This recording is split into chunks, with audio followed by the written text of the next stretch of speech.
Gold, trusted gold buyers. మీరు తాకట్టు పెట్టిన బంగారాన్ని విడిపించి ఈ రోజు ఉన్న మార్కెట్ ధరకు కొనబడను.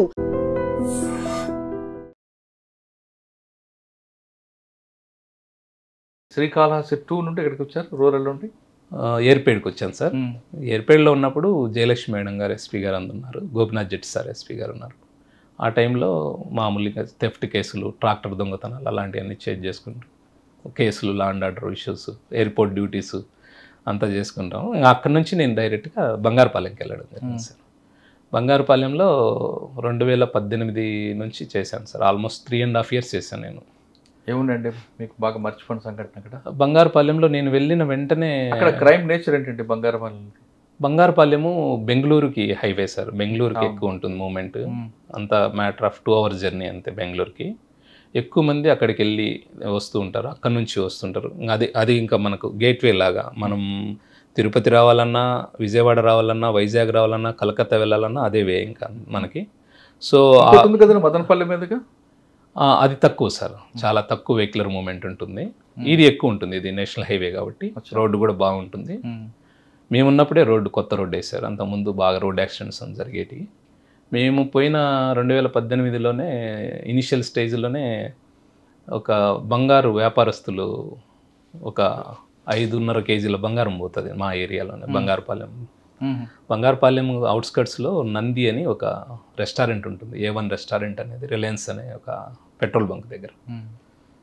అక్కడ మేము తీసుకొని బ్యాగ్లో ఒక 5.5 kg బంగారం దొంగలించబడింది అని ఒక 2 days తర్వాత, పోగొట్టుకున్న 2 days తర్వాత స్టేషన్ కంప్లైంట్ వస్తుంది.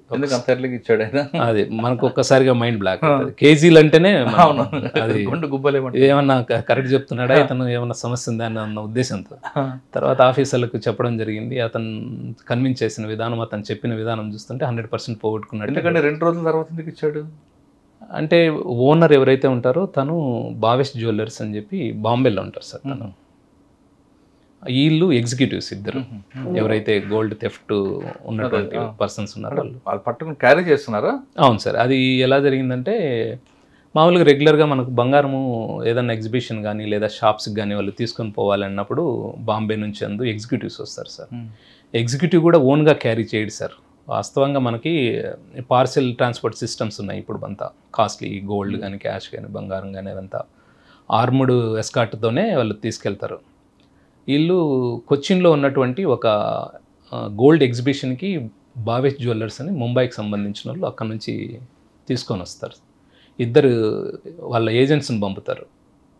మేము ఆల్రెడీ గోల్డ్ పంపించాము ఎగ్జిబిషన్కి, అదంతా కూడా కొద్దిగా మామూలు మనం డైలీ లైఫ్లో వాడే గోల్డ్ కాకుండా కొద్దిగా డిఫరెంట్గా ఉన్నటువంటి గోల్డ్ సార్. అది మనకు అకేషనల్కి వాడే గోల్డ్. అది ఆ గోల్డ్ ఎగ్జిబిషన్కి వాళ్ళు పంపుతారు. ఏజెంట్స్ సింపుల్గా బాంబేలో బయలుదేరుతారు, కొచ్చిన్కి వచ్చేస్తారు. కొచ్చిన్కి వచ్చేసిన తర్వాత వాళ్ళకు ఒక కోడ్ ఉంటుంది. ఆ కోడ్ ఆ ఆఫీస్ దగ్గర చెప్తే వాళ్ళు ఆ పార్సల్ ఇస్తారు. ఆ పార్సల్ తీసుకొని వస్తారు, ఎగ్జిబిషన్ అంతా ఎగ్జిబిట్ చేస్తారు. అక్కడ నుంచి మళ్ళీ ఓనర్ కాల్ చేస్తారు, ఎగ్జిబిషన్ అయిపోయింది అని.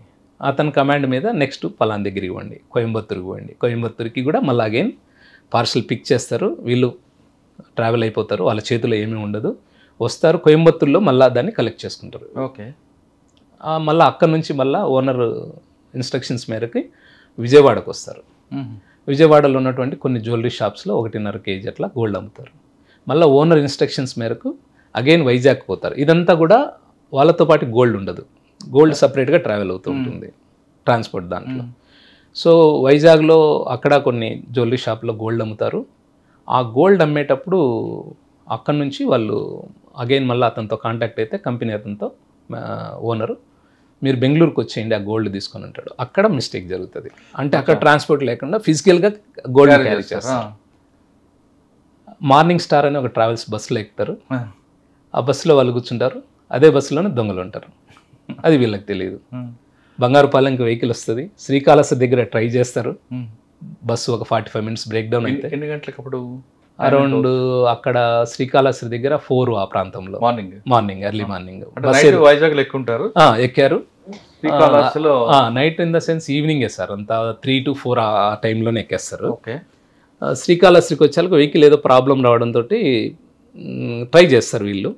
కానీ వీళ్ళు ఇద్దరు అలర్ట్గా ఉండడంతో సాధ్యం కాదు. అగైన్ బస్సు బంగారుపాలెంకి రీచ్ అవుతుంది. రీచ్ అయిన తర్వాత ఇద్దరిలో ఉన్నటువంటి ఒక వ్యక్తి వాష్రూమ్కి వెళ్తూ ఇతనికి చెప్పిపోతాడు.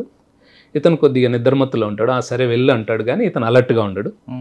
ఆ టైంలో ఉన్నటువంటి దొంగ ఆ బ్యాగ్ని తీసుకొని వెళ్ళిపోతాడు. వీళ్ళు చూసుకోరు, పలమనేరు దాటిన తర్వాత బ్యాగులు చూసుకుంటారు. చూసుకొని బస్ డ్రైవర్కి చెప్తే అతనికి ఏం అర్థం కాదు లాంగ్వేజ్ ప్రాబ్లం వల్ల. లేదు మీరు అక్కడికి వచ్చి బెంగళూరులో చెప్పండి అని చెప్తాడు. ఆఫీస్లో మార్నింగ్ స్టార్ ఆఫీస్ ఉంటుంది కదా, ఆఫీస్లో చెప్పండి, ఇక్కడేం చెప్పలేము అని. సరే అని వెళ్తారు. అక్కడ మళ్ళీ మెజెస్టిక్ పోలీసులు కంప్లైంట్ ఇస్తారు. వాళ్ళు ఎంటర్టైన్ చేయరు. తర్వాత వాళ్ళ ఓనర్కు బెంగళూరు రప్పించుకొని ఆ నుంచి అందరూ కలిసి బంగారుపాలెంకి వస్తారు.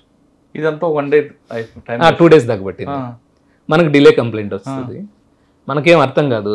అందులో 5.5 kg బంగారం అంటేనే ఒకసారిగా ఏం అర్థం కాలేదు.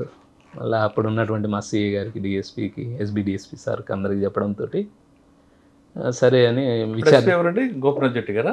విక్రాంత్ పాటిల్ సార్ సార్ ఇప్పుడు ఉన్నారు కదా, సార్ ఉన్నారు. సార్ కూడా వచ్చారు సీన్కి. తర్వాత ఇంకా మేము అక్కడ ఉన్నటువంటి సీసీ కెమెరాలను బాగా వర్కౌట్ చేసి మేము చూస్తే ఒక పర్సన్ బ్యాగ్ ఎత్తుకొని పరిగెత్తుకుంటూ పోతూ ఒక దగ్గర ఉన్నటువంటి ఒక స్కార్పియో వెహికల్ ఎక్కేది మాత్రం కనపడుతుంది. ఇక్కడ బంగారుపాలెం CCTV. అంటే ఈ బస్సుకి దానికి ఒక 500 మీటర్ల దూరంలో ఇంకొక వెహికల్ పార్క్ అవుతుంది. ఇది హోటల్ దగ్గర ఉంటుంది. కార్ వచ్చేసి రోడ్డు మీద ఉంటుంది, ఒక చింత చెట్టు కింద. దీంట్లో ఉన్నటువంటి ఒక పర్సన్ ఒక బ్యాగ్ని ఇట్లా పట్టుకొని పరిగెత్తుకుంటూ వెళ్ళి కార్ ఎక్కేది సీసీ కెమెరాలో మనకు పెట్రోల్ బంకులో ఉన్న ఒక సీసీ కెమెరాలో క్యాప్చర్ అయింది. అంతా మనకు అప్పుడంతా మెగాపిక్సెల్ కెమెరాస్ లేవు కాబట్టి కొద్ది విజిఏ కెమెరాస్ ద్వారా తక్కువగా ఉంది. అది అంత క్లారిటీ లేదు. ఫేస్ అంతా ఐడెంటిఫై చేయడం కానీ, వెహికల్ను ఐడెంటిఫై చేయడం కానీ. బండి మూమెంట్ చూస్తే స్కార్పియో లాగా. దాని తర్వాత దాన్ని ఇంకా సీసీ కెమెరాలు డెవలప్ చేసుకుంటూ కొన్ని వందల గంటల సీసీ కెమెరాలని చెక్ చేసుకుంటూ, అప్పుడు మనకు ఈ కెమెరాస్ ఉండేవి సార్, మ్యాట్రిక్స్ కెమెరాస్ అని ఏపీ అంతా ఉండేవి 2018.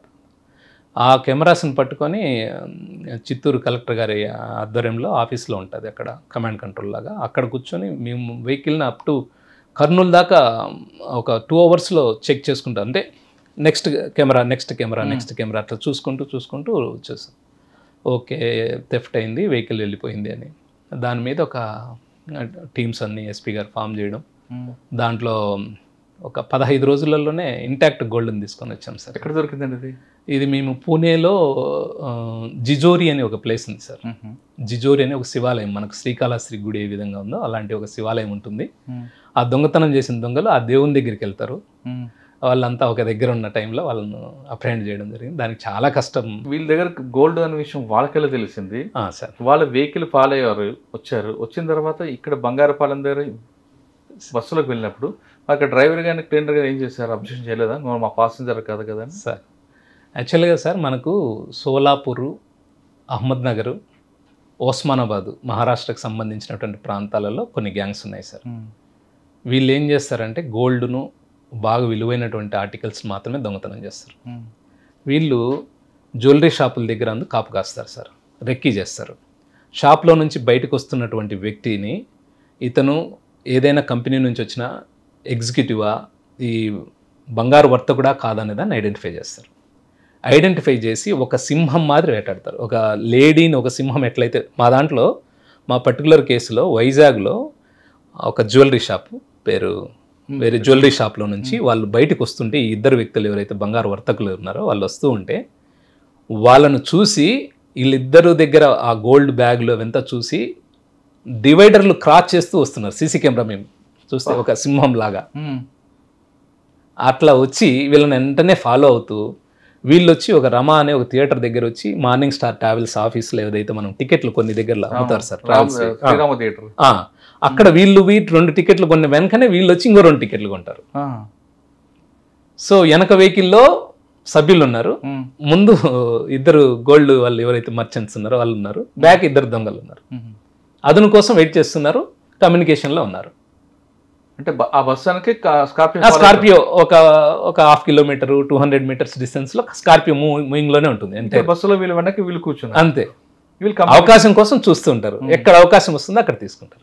ఇది మన దగ్గరే కాదు, విజయవాడలో కూడా జరిగింది ఇది. కరెక్టే. కానీ వీడి దగ్గర గోల్డ్ ఉందన్న విషయం ఎలా తెలిసిందని వాళ్ళు ఐడెంటిఫై చేస్తారు సార్. ఆ పర్టికులర్ ఏదైతే మనం మాట్లాడుకున్న గ్యాంగ్ ఉందో మహారాష్ట్రకు సంబంధించిన గ్యాంగ్, వాళ్ళు ఐడెంటిఫై చేస్తారు. పొలంలో ఏదో ఇక్కడ మన బంగారుపాలెం బస్సు ఆగింది. అవును సార్. వీళ్ళు పాసెంజర్లే కాబట్టి ఎక్కారు. ప్యాసింజర్లే ఆల్రెడీ టికెట్ తీసుకొని ఉన్నారు, ఆ. ప్యాసింజర్లే టికెట్ Doubt తీసుకొని రాదు ఉన్నారు, డౌట్ రాదు. ఎక్కారు, అతని కోసం చూశారు, ఇతను కొద్దిగా మత్తుగా ఉన్నాడు, తెల్లవారుజామున నైట్ అంతా మేల్కొని ఉన్నారు కాబట్టి ఛాన్స్ దొరకలేదు నైట్ కాళహస్తిలో కానీ బ్రేక్ డౌన్ అయిన దగ్గర కూడా. ఎక్కడైతే ఇతను కొద్దిగా ఏమారాడో ఆ టైంలో బ్యాగ్ తీసుకున్నారు, వెళ్ళిపోయారు. వెనక వెహికల్ ఉంది కాబట్టి వెహికల్ ఎక్కాడు. ఈ ఇద్దరు మత్తులో నుంచి తేరుకునే లోపల బంగారపాలెంకి పలమనేరుకి ఒక 20 కిలోమీటర్లు మాత్రమే ఉంటుంది. పలమనేరు దగ్గర విన్న తర్వాత కొద్దిగా వీళ్ళ దగ్గర ఇంకో బ్యాగ్ ఉంది, ఆ. బంగారం పోయిందని చెప్తే దీంట్లో ఇంకా దొంగలు ఉంటే ఏమన్నా ప్రాబ్లం అవుతుందన్న ఉద్దేశంతో వాడు డ్రైవర్కు కండక్టర్కి కూడా చెప్పరు వాళ్ళు. ఆ. మా ఆర్టికల్స్ పోయినాయి, మా వస్తువు పోయింది, ఒకసారి వెండి అంటాడు, ఒకసారి వేరే వస్తువులు వినాయని చెప్తాడు. ఆ.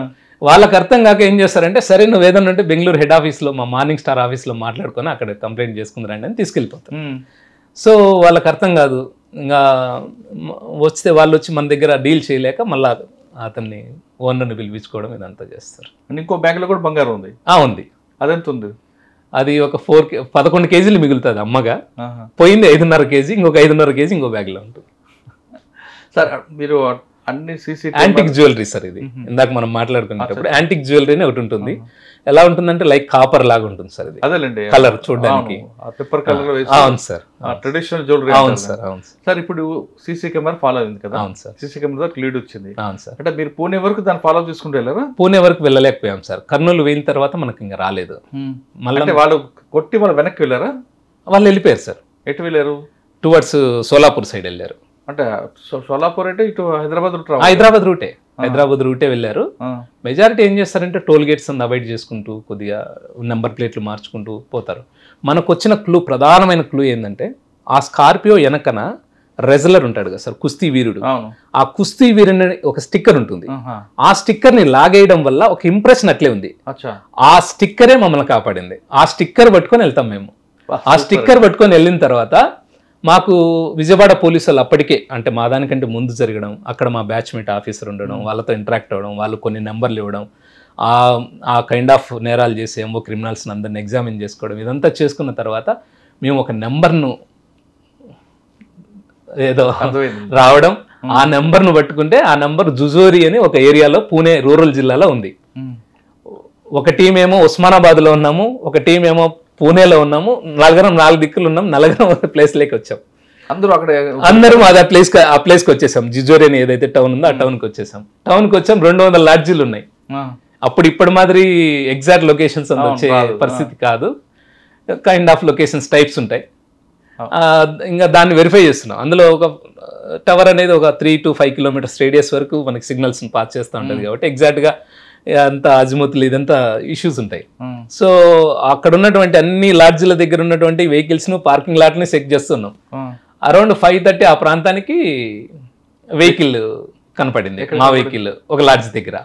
ఇంకంతే అగైన్ మళ్ళీ కడపలో ఒక చల్లని బ్రీచ్ పని అయింది మనకి అని.